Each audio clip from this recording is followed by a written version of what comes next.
I'm Lance Yelvington with CyberCountry. You know, there's a lot of people these days that will tell you country music is really just a newfangled mashup of folk, Americana, and country. Well, one guy who really makes it sound great is Derek Hoke. Let's find out more about Derek Hoke and his music in this CyberCountry Minute. I've always been partial to rock and roll music and electric guitar music, and over the past 5 years or so I started letting my pedal steel and fiddle love for country music kind of slip into my own tunes. So we started, I kind of accidentally made a country record that I'm really proud of called Goodbye Rock and Roll. Which I heard online through Facebook, and you've got a real variety of different influences you can tell through those songs. Right. Well, there's like some obvious Buddy Holly isms, and Lyle Lovett was a pretty big influence for some of those arrangements and the instrumentation. So, you know, just kind of doing something really simple with some simple melodies and tunes. So. I also noticed it sounded like a combination between bluegrass and rockabilly, especially the first thing that you have on there. That's right. I used to sell CDs for Ricky Skaggs for like 2 or 3 years, and I learned a lot from those boys. So and learned a lot about flat picking guitar and a lot about old fiddle music. And so instead of just using those sounds, like, you know, I would just quietly write stuff down while I was working with those guys and remember little things about just that style of music, and started incorporating that into some of the songs I was writing. Now, what's been your biggest influence in terms of writing? What person?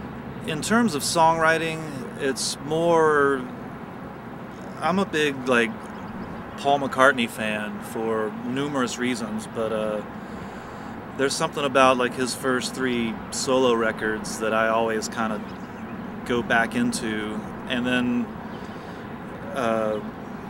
and it's just more like the simple melodies and stuff like that. So, and then how to create some sort of pop,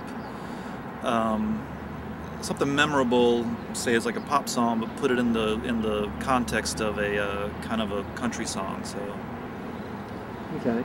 Well, I'll start rambling too, by the way. Oh no, rambling's fine. Right. We like rambling here. I was going to tell you too. One thing that I've noticed about the people that have heard your music, that have opinions on it, is they always use original as the description, and sometimes original can be something that takes on a life of its own in people's minds. But from what the people I've read about, it looks like that takes on a really positive response. How do you feel about being described as a country Americana original?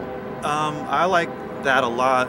I know that it's not completely original because it's kind of a throwback. It's sort of a pulling from the past, but trying to put something new on top of it, and stuff that comes from my own life, you know. So I'm not trying to rewrite any kind of music. So I think that's why it becomes somewhat original, as they've never heard it done like this before. So I think that's where that comes from, and I'm happy to hear it.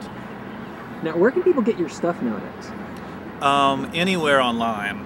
iTunes, Amazon, electricwesternrecords.com, and around Nashville at Grimey's Pre-Love Music, and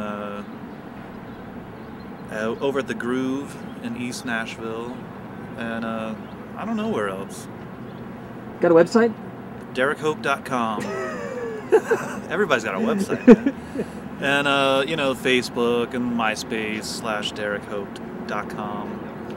You just Google my name and you'll get sick of me in 10 minutes. So. That'll get sick of you. Yeah. Let me ask you, why should somebody come out and see a show of yours, or buy an album, or buy a song? It's just a lot of fun. If you're looking for, you know, serious singer-songwriter that's going to tear your heart out and make you cry, I'm not that guy. So if you want to come and hear a catchy number and maybe dance a little bit and have a good time, then come see a Derek Hoke show. You won't be disappointed. Thanks for watching CyberCountry.com. I'm Derek Hoke. Check me out online at DerekHoke.com. Come see one of my shows. I'd love to meet you, and keep being awesome. And check out ElectricWesternRecords.com.